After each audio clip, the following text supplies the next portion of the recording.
చాలా సంతోషంగా ఉంది నాకు. అమ్మవారి కృపా కటాక్షలు అనుకుంటా మాల వేయగానే మంచి మంచి ఇంటెలెక్చువల్స్ ని కలిసే అదృష్టం నాకు దొరికింది ఈ రోజున ఈ రౌండ్ టేబుల్ కాన్ఫరెన్స్ ద్వారా. అలాగే మనతో మాట్లాడడానికి బోనాల శ్రీనివాస్ గారు ఉన్నారు, ప్రజా ఏక్తా పార్టీ ప్రెసిడెంట్. ఒకసారి ఆయన హైడ్రా అండ్ అలాగే మూసీ ప్రక్షాళన ఏదైతే బాధితులు ఉన్నారో ఆయన తరఫున కూడా మాట్లాడతారు.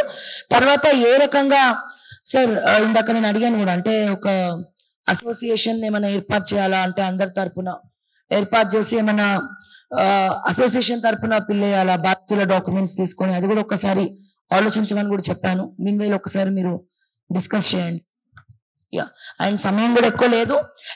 ఈ లైవ్ చూస్తూ ఎల్బీ నగర్ నుంచి ఒక ఆర్టికల్ రాశారు ఈ మూసీ గురించి. ఆయన రాలేకపోయారని చెప్పి మా ఆఫీస్ వాళ్ళకి కూడా కాల్ చేస్తా ఉన్నారు, ప్లీజ్ ఫోన్ లో అన్న మాట్లాడే అవకాశం ఉందని.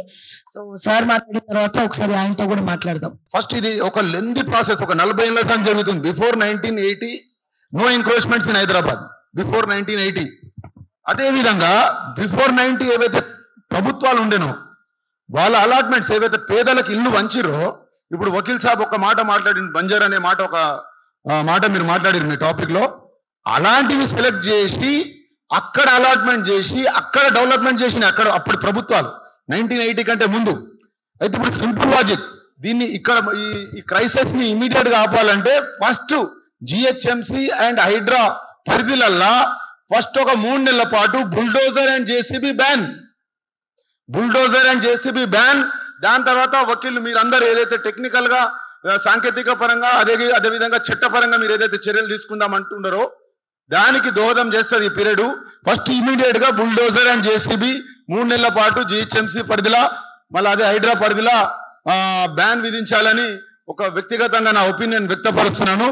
అదేవిధంగా ఒక చిన్న ఎగ్జాంపుల్ అన్న విఠలన, కిరణ్ కుమార్ రెడ్డి గారు ముఖ్యమంత్రిగా ఉన్నప్పుడు తోలి చౌకి ఏరియాలో ముంపు ప్రాంతానికి వెళ్ళినప్పుడు అక్కడ ఎవరైతే ప్రజలు ఉన్నారో ఇల్లు మునిగిపోయి సార్ మా ఇల్లు మునిగిపోయినాయి అని చెప్పిన సందర్భంలో కిరణ్ కుమార్ రెడ్డి గారు ఒక మాట అన్నాడు, మీ ఇల్లు మునిగిపోలేదమ్మా, మునిగిపోయే దగ్గర మీరు ఇల్లు కట్టుకున్నారు అని ఒక మాట ఆయన ఒక టెక్నికల్ గా చాలా మంచిగా చెప్పిన జవాబు. కానీ కనీసం ఆ రోజు నుంచి అయినా ఆఫీసర్లు కానీ లీడర్లు కానీ ఆ దిశగా ప్రయత్నాలు చేసిరా, నీళ్ళు వచ్చే దగ్గర ఇల్లు కట్టొద్దు అని ఒక మాట. వాళ్ళు ఒక ముఖ్యమంత్రి కదనా, ఆయన ఆ రోజు యునైటెడ్ ఆంధ్రప్రదేశ్ కి ముఖ్యమంత్రిగా ఉండే. మళ్ళా ఇంకోటి ఇంకా ముఖ్య విషయం అన్న, ఇది 40 ఏళ్ల పాటు జరుగుతున్న 40 ఏళ్ల సంది జరుగుతున్న ప్రాసెస్. ఇమీడియట్ గా అయితే మనం ఆపలేము, కానీ దశల వారీగా మనం దీని మీద ఆపగలుగుతాం.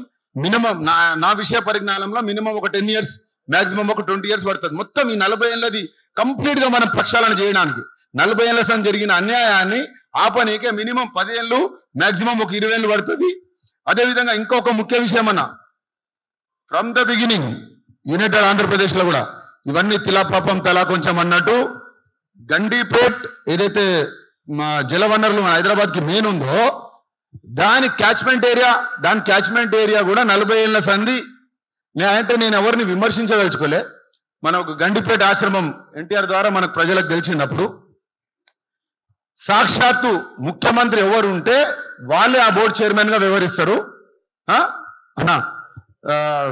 మన గండిపేట ఏదైతే ఉందో అన్న ఉస్మాన్ సాగర్, ఆ బోర్డుకి ముఖ్యమంత్రి ఎవరు ఉంటారో అది మ్యాండేట్. ఎవరైతే ముఖ్యమంత్రిగా ఉంటారో వాళ్ళే చైర్మన్ గా వ్యవహరిస్తారు. మళ్ళా ఎక్కడో ఎంత పాత ఎన్ని ఏళ్ల సంది ముఖ్యమంత్రుగా అవినీతి జరిగినట్టే కదా అన్న. ఎంక్రోచ్మెంట్స్ చాలా, అంటే క్యాచ్మెంట్ ఏరియాలో మొత్తం ఎంక్రోచ్మెంట్ జరిగినాయి.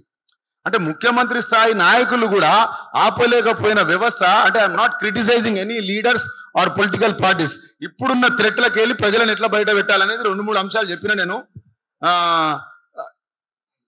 సభకు నేను ధన్యవాదాలు తెలియజేస్తూ ముగిస్తున్నానన్న.